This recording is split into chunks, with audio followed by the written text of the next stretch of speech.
Si vous entendez des genres de claques ses fesses de porn, là, c'est parce que notre ami Paul Raff s'amuse présentement. Mais c'est pas rien que moi en passant, là. Non, c'est parce que moi, je suis TDA. En plus, j'en ai, tu sais, j'en ai des de même, moi, tu sais, que j'ai tout le temps pas loin. Des boules anti-stress, là. Elle vient de m'en donner un beau C plein.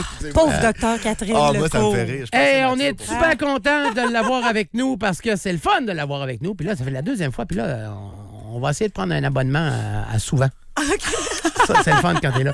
Catherine Lecourt, docteur chirurgienne plastique, est avec nous, propriétaire de la clinique Nouma. Et elle nous a amené aujourd'hui des implants mammaires. Ah, c'est ça. On va poser ça live sur Twitch. Oui, on fait une pause. Qui se fait poser des implants? Oui, moi. Ah. Oui. Ben, PR, j'ai voulu guider un peu la discussion. Ça marche. J'ai pensé t'apporter un petit support visuel et tactile. Oui, c'est bien. J'aime ça. Voilà. Vous connaissez-tu qu'on se tutoie parce qu'on se connaît, docteur? Ben oui, on était rendu là. Oui, c'est ça. Tu connais notre modèle parce qu'en fait, moi, une fille qui me met des seins dans les mains, je la tutoie après. Oui, je pense qu'on l'a vu de même. Hein? Mais, alors, Catherine. Ben, c'est parce Vas-y, toi. qu'on se demandait de quoi parler parce qu'on a 1000 questions avec Dr Catherine. Puis comme on la connaît pas encore beaucoup, les auditeurs et les auditrices du 93 l'ont rencontrée la dernière fois quand tu es venu un peu discuter de ta pratique en général. On se demandait qu'est-ce qu'on allait poser comme question. Mais là, PA, comme on sait qu'il y a beaucoup de sujets qui t'intéressent, tu as plein de passion. Oui. Docteur Catherine a suggéré, on commence avec les implants mammaires aujourd'hui? Ben, c'est vraiment comme vous voulez. Moi, je vous accompagne dans vos interrogations, mais c'est un sujet quand même qui fascine. Oui. C'est-tu la chirurgie la plus populaire chez les femmes? Pas mal. Lifting. Redrapage mammaire, augmentation mammaire, redrapage sur implant, abdominoplastie. Moi, j'ai des questions. Chirurgie du corps, en fait, c'est très en demande. Le redrapage versus l'augmentation. Fait que dans le fond, l'augmentation, c'est de mettre un implant, puis le redrapage, c'est de prendre ce qu'on a déjà, puis d'essayer de le... Ta question, si je vulgarise, c'est d'essayer de l'optimiser. Oui, c'est ça. Essayez de faire de quoi de propre avec ça. Parce que la question, elle se poser. Si une patiente vient dans mon bureau puis elle a une insatisfaction au niveau du volume de ses seins, ben il n'y a pas de miracle. Si on ne peut pas travailler avec un autre outil qu'avec un implant mammaire. Si la préoccupation principale, c'est mes seins sont descendus, post-allaitement, post-perte de poids. Quand mes seins sont dans mon soutien-gorge, je les trouve beaux. Il y a un peu trop de peau, ça déborde, mais le volume, je suis satisfaite, c'est la forme dont je suis insatisfaite. Ben là, un redrapage va être la solution. Puis je suis vraiment une fan d'éviter, même si je mets des implants chaque semaine, là, on taponne ça, on trouve ça bien drôle, mais ça reste un corps étranger, ça reste pas banal. Avoir un implant, c'est une chirurgie qui va nécessiter des réopérations dans le futur.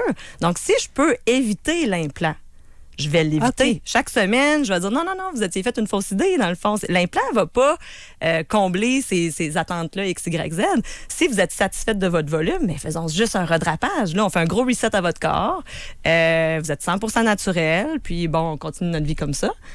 Si la plainte, c'est je suis vidée, j'ai plus de volume, j'ai plus de pôle supérieur, c'est la rondeur en haut du sein, ben là, ça nous prend un implant dans l'équation, puis il faut être prête à vivre avec ce qui vient avec un implant. Je peux-tu commencer à la base? Moi, en fait, je rentre dans votre bureau. À la base, les chevilles en premier, oui, après ça, les mollets. Exact. Tu commences par beaucoup de jobs. Non, mais moi, j'arrive, j'ai eu un enfant, justement, j'ai allaité. Je m'en vais m'asseoir dans le bureau de Dr Catherine Lecourt, puis je dis... je fais juste... J'imagine que j'arriverai en disant, peux-tu avoir des informations? Comment ça fonctionne? Est-ce que je suis une cliente potentielle? Comment ça se déroule, une première rencontre? Bien, les gens viennent souvent chercher de l'information, mais en réalité, c'est très rare que les gens viennent juste se questionner. Ouais. Souvent, se questionnent avec l'accès à Internet ou les connaissances. On a tout quelqu'un autour de nous qui a été opéré. Souvent, ces questionnements-là se sont faits autour d'une table avec des gens où on consulté l'Internet, puis ils arrivent dans mon bureau puis ils veulent vraiment plus l'information pratico-pratique. Puis combien les gens ça coûte? Qu'est-ce que ça... Oui, puis qu'est-ce que ça implique? C'est quoi les risques? Je suis une bonne candidate. Puis c'est rare que ça se termine pas en une chirurgie. Rare. En fait, les gens qui viennent au bureau sont souvent très motivés. Fait que, le déroulement d'une consultation, c'est... moi, pendant la pandémie, je faisais rien. À un moment donné, j'ai fait une capsule vidéo qui m'aide beaucoup, qui donne toute l'information sur les implants mammaires. Fait que j'envoie ça avant les consultations. Les gens, ils écoutent ça à la maison. Ça m'a énormément aidé parce que les gens prennent du recul, ils écoutent ça. Quelqu'un d'inattentif, il le réécoute, il pèse ça. Pourquoi tu me pointes quand tu dis inattentif? Après, t'es le mur. Ça commence à te connaître. Pourquoi qu'elle me pointe, elle? Ouais, m'a garoché un tonton, mon gars. Mais c'est un outil qui m'aide vraiment parce que les gens, on arrive avec des questions très ciblées. Donc, ils ont déjà beaucoup d'informations, soit qui sont allés chercher eux-mêmes ou par cette capsule vidéo-là. À la consultation, je vais vraiment écouter, essayer de cibler c'est quoi tes souhaits. Hein? Exprime-moi-le dans tes mots. Qu'est-ce que tu souhaiterais? Puis le mot naturel, là, il y a le dos large de même, OK? Ouais, fait que tout le déjà, monde les trouve gens que c'est veulent un naturel. résultat naturel. Mon naturel n'est pas nécessairement ton naturel. En tout cas, je pense qu'on a le même naturel, toi et moi. C'est Mais pas impossible, Ah ouais? mais... ben, je pense que oui. Mais pas le même naturel que PA et moi, mettons. Nous autres, on est plein, nous. Ce qu'on Non, va on a faire- toute la perception différente. Ouais. Exact. Puis après ça, ben, je vais examiner la patiente, je vais prendre des mesures parce que la clé pour avoir un beau résultat, c'est de choisir un implant qui fit bien sur le Ben corps oui. de la personne. C'est Moi, de- là, ceux qui s'en font faire que t'es whit d'eau ses côtés, là. Ben, Tu exactement. sais, qui ont l'air d'un petit Joe Louis qui la crème sort, là. À un moment donné, là, c'est comme, il n'y a rien de beau là. C'est Tu le ça. sais qu'en arrivant en avant, là, tu vas être surpris en tabarouette que ça tiendrait, t'as une affaire qui n'a Puis pas de bon sens. un sein claviculaire, ça n'existe pas. Fait que C'est avoir quoi ça, un sein ben, un claviculaire? sein dans la clavicule, ça Ah, n'existe ok. pas. Ah, ok, La ouais. rondeur qui va jusqu'en haut ici, là, Ouais, il non, n'y a ça personne existe pas. dans la nature a ça. Fait que souvent, on va dire hey, les implants, ça paraît tout le temps. Non, c'est pas vrai. Ça paraît pas tout le temps du tout si c'est fait de façon conservatrice, si ça respecte le contour du sein, la largeur du sein principal. Fait que donc, comme plein de choses, il faut que ça soit fait avec respect du corps. Ouais. Hey, mais tant qu'à parler de ça, moi, j'ai 50 ans. Fait que. Combien ça me coûterait? Comment ça me coûterait? Comment ça me coûterait de me faire des implants des genoux? J'ai pas des beaux genoux. Je me souviens, moi, tu sais, des filles avec qui j'allais au cégep à l'université qui ont eu des implants dans ce temps-là où c'était du silicone, que c'était fait avec l'angle de bateau, là, en dessous du sein. Puis qu'après ça, c'est devenu les salines sous-musculaires, en dessous du bras. Maintenant, là, faut que tu ailles l'œil où que la cliente a débordé dans ses envies d'avoir des gros seins, là, parce que sinon, là, ça paraît plus comme ça paraissait. Les films des années 90, là, t'es voyais de suite. Tu fais, hey, qu'est-ce que c'est Oui, ça? mais en fait, bon, là, tu parlais de langue de bateau, ça, c'est quand il y a eu redrapage, parce que l'approche si on parle juste d'augmentation mammaire, pour aller positionner ton implant, tu as 3 approches principales. Soit que tu passes par l'aisselle, ce qui est rarement fait quand même aujourd'hui. Là, il y avait, c'est une technique qui a été à la mode, mais qui a été un peu délaissée parce que c'est dur d'aller maximiser la dissection au centre pour avoir un beau décolleté. Fait que le but, c'est d'avoir un beau décolleté, je pense, quand tu devais faire cette Parce que procédure-là. Fait qu'il y a l'approche plus classique, c'est la petite cicatrice par le pli du sein. Puis il y avait une approche aussi autour de l'aréole. Mamelon, ouais. Puis ça, on a découvert qu'il y a quand même plus de risques infectieux quand on rentre notre prothèse par là, parce que le mamelon, on sait, ça nourrit des bébés. Hein? Fait qu'il c'est des canaux, il y a des bactéries qui se logent dans les canaux. Donc, c'est plus une approche qui est privilégiée. Je dirais que la plupart des gens, maintenant, passent par le pli du sein. Ouais, les bébés font couin. Mais c'est quoi? Des gens nous ont questionné sur les risques parce que, tu sais, c'est vrai que il se dit plein d'affaires, il se lit plein de choses sur les augmentations mammaires. Ta question est super bonne, Paul, puis je peux partir longtemps là-dessus. Donc, Pas lui, c'est en fait un auditeur. Je l'ai pris à un auditeur, oui, ben, je l'ai pris à parfait, un mais la auditeur, question j'avoue. est excellente. Merci de le dire, PA. Pas Ah, vous moyen êtes d'avoir de toutes l'air les smart. deux égales. Ouais, là. ouais. Pas besoin de vous battre. Pas là. moyen d'avoir de l'air smart un peu devant Dr. Catherine. Il me stoule. Mais je te trouve vraiment bon en circulation. Oh. Ça, c'est du compliment, ça. C'est-tu les Catherine en général qui font des compliments de même? Putain, me semble que. Non, mais je te l'ai dit, c'est senti. Mais oui, bon, je l'ai senti ce moi que aussi. je veux dire sur les risques, c'est un long sujet. C'est pour Ouais, ça ouais. que j'ai fait une vidéo. Il y a des risques à court terme, OK? Donc, quand on perd, il y a toujours des risques de saignement. Il y a Ouais. des risques d'infection. Une infection avec une prothèse, c'est pas banal, OK? Non, ouais. Parce que si tu as une infection sur la prothèse, ça peut nécessiter le retrait de l'implant. Moi, ben, Là, les- t'as tout fait ça pour rien, dans un sens. ben, tu peux intervenir 3-6 mois après, mais moi, j'ai un petit trouble obsessionnel compulsif de la stérilité dans mon travail. Là. Les gens qui travaillent avec moi, ils me trouvent un peu... Intense. Ouais, un peu intense, mais je veux vraiment faire tout ce que je peux pour prévenir cette complication-là Ben ouais. qui est prévenable. Fait que tu as tous ces risques-là à court terme. On peut parler des risques aussi plus à long terme. Dans le fond, tu peux avoir... C'est pas permanent, ça. Non, c'est pas permanent. Fait que tu peux avoir un résultat esthétique, un résultat esthétique sous-optimal. Tu peux avoir Ouais. une prothèse qui se déplace, qui m'égane inférieur, qui m'égane latéral. Puis là, tu peux venir avoir à corriger ça. Ces choses-là se corrigent. OK. OK? Mais notre idéal, c'est d'opérer, puis que la patiente soit satisfaite, puis qu'on ne réopère pas avant au moins 15 ans. Ouais, Parce OK. qu'on sait qu'une prothèse, elle n'a pas une durée de vie pour toute la vie. Ça va avec le temps, la membrane va se fissurer, puis il va y avoir rupture de l'implant. Les implants de Salin ont été très utilisés dans les années 90 parce que les implants qu'on touche présentement, là, que PA manipule... On joue tout avec un petit tonton depuis tantôt. Là, oui. Moi, c'était pas pire, moi. C'est comme une balle de stress. Non, Pascal a le plus gros. Ouais, alors... c'est vrai, c'est moi qui ai le plus gros sein ici. Oui. Mais on est à la radio, je dis ce que je veux. D'après moi, c'est Paul. L'implant va structurer. Je parlais des implants Salin, c'est ça? Ah oui, ça m'a fait un ouf. Les implants Salin qui étaient là dans les années 90, dans le fond, qui ont remplacé les implants de silicone le temps qui étaient hors marché. Ces implants-là, l'avantage ou l'inconvénient, ça dépend comment tu vois ça, c'est quand la membrane va se rupturer, l'implant Salin, il se vide. OK? Fait que pour quelqu'un de très inquiet à savoir mon implant est correct, pas correct, bon, il n'y a pas de secret, là. Il y a un dégonflement de la prothèse, mais c'est pas pratique quand tu es en vacances à Cuba. Là. Ouais. C'est ça. Mais de l'eau saline comme ça dans le corps, c'est-tu dangereux? C'est pour ça qu'on avait... Aucunement, c'est du salin physiologique, tout ça dans ton corps. Puis le silicone, lui? Bon, le gel de silicone. Le gel de silicone, il se met des prothèses depuis les années 70. Dans les premières générations de prothèses, c'était un silicone, c'est un nouveau produit. C'était très liquide, OK? Fait qu'on va vulgariser. Le silicone des premières générations, c'était comme du miel. C'était collant, liquide, ça coulait. Maintenant, les prothèses de silicone qui ont été réintroduites sur le marché en 2006, c'est des prothèses qui sont en gel cohésif. Donc, c'est comme un jujube. Ou un gel. gel. C'est ce qu'on a dans les mains en ce moment? Ouais, c'est pas liquide. OK, c'est pas le moule à muffin de Ricardo, là. C'est ça, là. C'est pas silicone, là. Genre des gants de four en silicone, là. En caoutchouc. Des fois, on s'imagine un peu du caoutchouc. Ben, non, c'est ça. Mais c'est comme si tu la coupais, là, ça se tient à l'intérieur. Ah oui? Ben, ça fait vraiment comme un jello. Si tu fais du jello ou si tu fais... Mais c'est un liquide dans une poche. Liquide, c'est semi-liquide. semi-liquide, dans une poche. C'est ça. Exactement. C'est ça qu'on comprend. Là. C'est que là, on a comme une balle de stress molle qui n'est pas tout à fait ronde, mais on la coupe en deux, ça fait 2 morceaux. C'est ça. Puis il existe différents niveaux de cohésivité. OK. Il peut être plus ou moins ferme. Selon ce que j'allais dire le client ou la cliente, mais en tout cas... Oui, puis... on a eu aussi des prothèses qui étaient en forme de goutte d'eau. OK, celles-là sont rondes, là, celles qu'on a ensemble. Ouais. Mais il y avait des prothèses en forme de goutte d'eau. Ces prothèses-là, pour maintenir leur forme, étaient un peu plus fermes quand on leur touchait. Okay. Sont presque plus utilisées, ces prothèses-là, parce que là, ces prothèses-là étaient texturées. Ici, on voit des prothèses qui sont lisses. La membrane de ces prothèses-là, pour pas qu'ils pivotent, comme il y avait une forme, il fallait qu'ils restent dans la position qu'on les avait mis. Il fallait pas que la forme de goutte, la forme bombée se ramasse en haut puis le plat en bas. Là. Donc, ces prothèses-là étaient rugueuses comme un papier sablé pour coller dans les tissus. Puis on a découvert, ça, vous avez peut-être entendu parler de ça, dans les dernières années, ça a été quand même une méchante saga dans notre domaine, c'est que les prothèses texturées sont associées à un type rare de cancer qui s'appelle le lymphome à large cellule. C'était pas connu quand j'ai commencé à pratiquer. Donc, ils ont été retirés du marché. C'est des prothèses qu'on n'utilise plus, mais qui...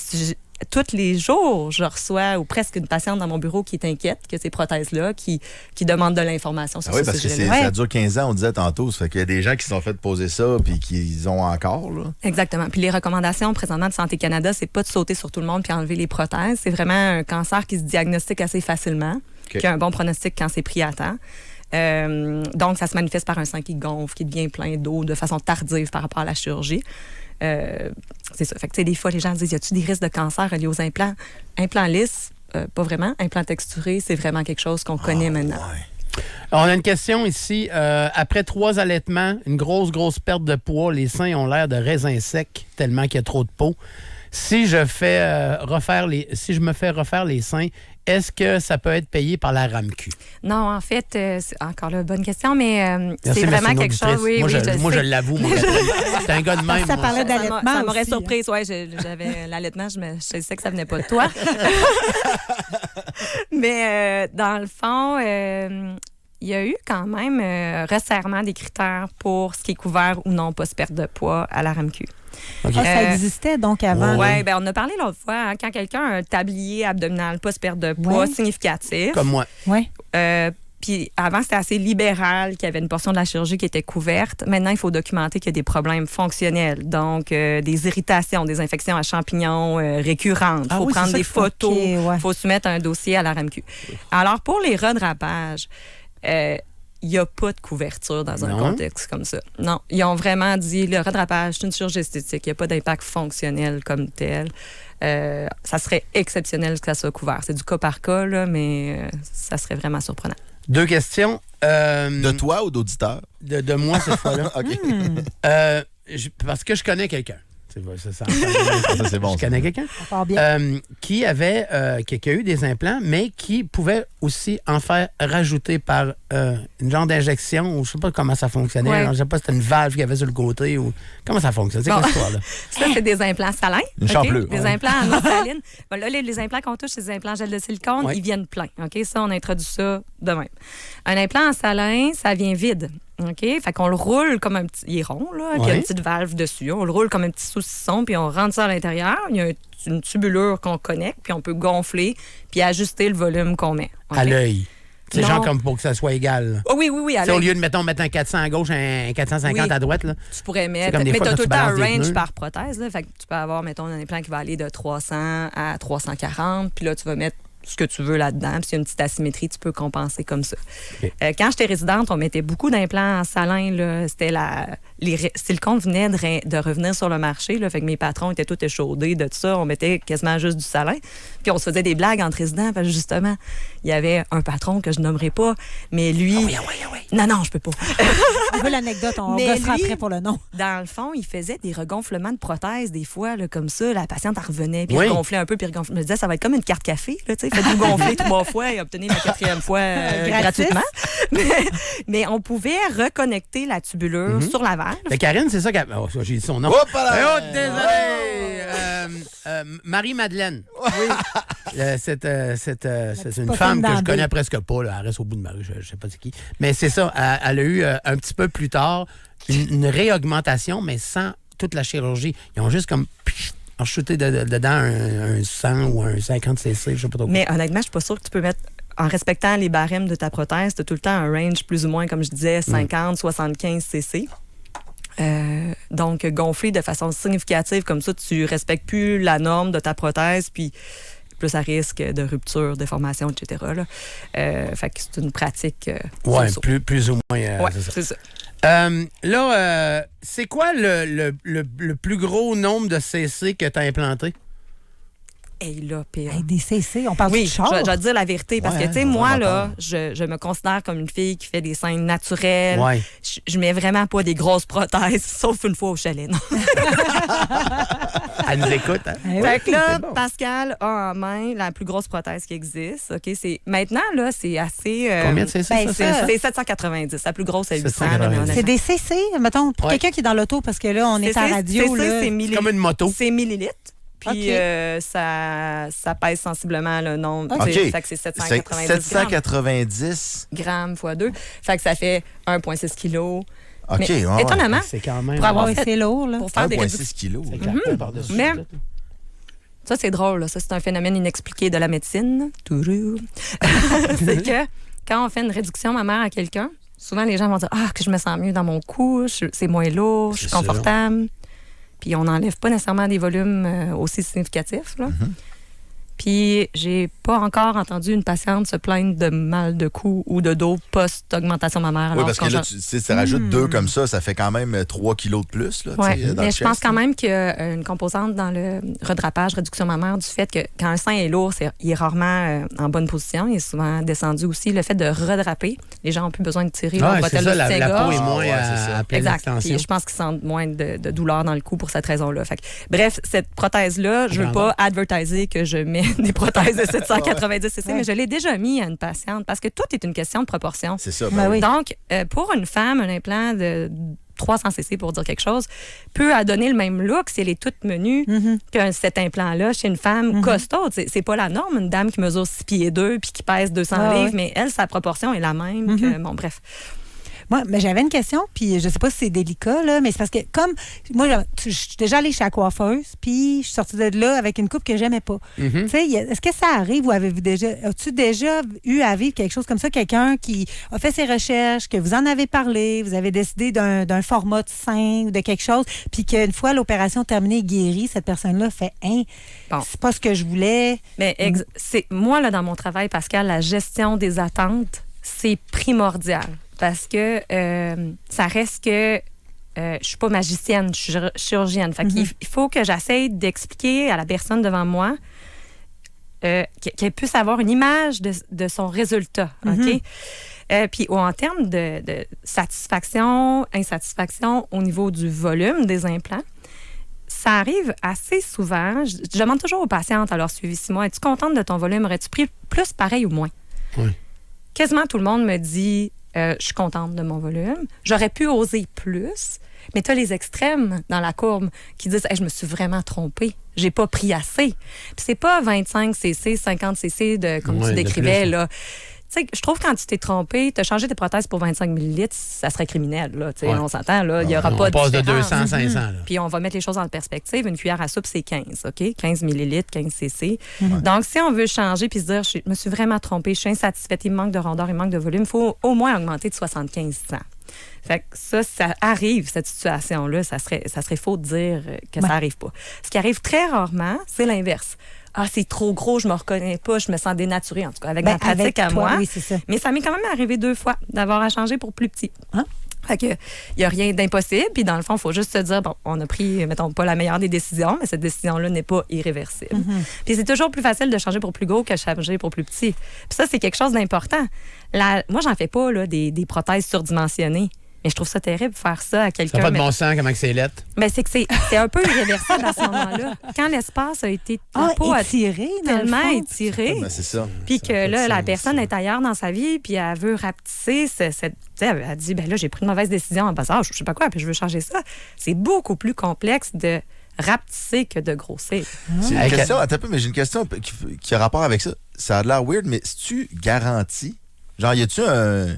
Bien, en fait, il y a des garanties à plein de niveaux, là, mais dans le fond, maintenant, les 2 compagnies principales utilisées, ils vont offrir une garantie sur les implants. Dans le fond, les implants sont payés une fois.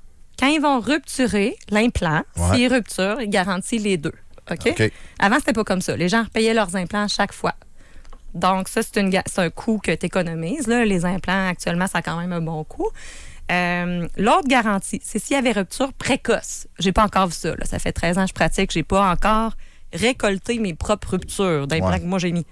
Donc, s'il y a rupture précoce, la compagnie va payer tout. Honoraires de chirurgien, anesthésie, prothèse, etc. Ouais.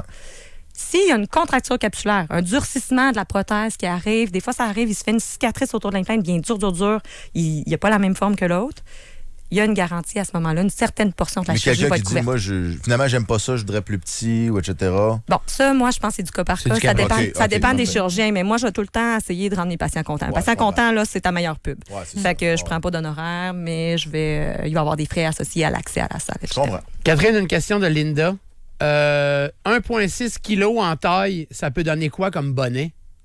Ça dépend. En fait, c'est très gros, mais ça dépend d'où on part. OK? Puis le bonnet, ça dépend aussi. Je donne un cours de soutien-gorge, mais le bonnet est proportionnel à la circonférence. Fait que le bonnet, mettons, C d'un 32, il est plus petit que le bonnet C d'un 36. OK?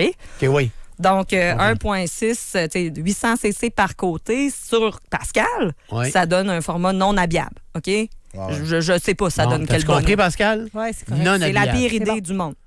Un bonnet, comme je disais tantôt, la patiente à qui j'ai mis ça, c'est une patiente très costaude, tout ça. Pour elle, ça peut être un bonnet C dans sa circonférence qui, je ne sais plus, est quoi. Mais sur Pascal, ça donnerait un double E, genre. Exact. Puis on peut pas, ça me fait penser un peu ta question ou la question de Linda. C'est, dans le fond, des fois, des gens disent, ben mon ami, là, tu as mis du 300, puis c'est tellement beau. Je veux ça. C'est la même prothèse sur 2 personnes différentes donne 0 le même résultat. Fait qu'il faut vraiment se fier à nos mesures, à notre essai. On les essaie aussi là, qui fait ça. Quand les patients consultent, on prend le temps de les essayer, les prothèses, dans le fond, avec eux. On les essaye sur eux. C'est pas comme en soi, mais ça donne quand même une très bonne idée de la silhouette que ça va nous donner. Il faut se fier là-dessus pour faire notre choix. Parce que malheureusement, on doit aller en pause, nous, bientôt. Il y a juste avant de te laisser aller, il y a quelqu'un qui nous a écrit « Docteur Lecourt est tellement merveilleuse, elle a changé ma vie. » de la part de sa patiente qui avait un trouble coagulatoire mystérieux. Wow, ben je sais c'est qui, mais bon, merci pour ce beau commentaires. Elle vient de nous écrire. C'est ma meilleure reconnaissance. Tout le monde a dit une belle partie de la paye, ça. C'est la reconnaissance. En fait, les gens pensent qu'en esthétique, là, les gens sont exigeants puis qu'ils sont pas reconnaissants. Puis c'est tellement le contraire. Les gens sont tellement gentils puis reconnaissants. Moi, j'adore mon travail. Je me trouve chanceuse de faire ça. Puis des fois, ça leur prend juste ça pour qu'ils s'aiment un peu plus. Oui, puis on le voit dans leur attitude quand ils viennent dans leur rendez-vous de suivi. Bien, continue à mettre du monde beau, Catherine. Puis si j'arrête de fumer, m'en allait me faire enlever le tablier. OK.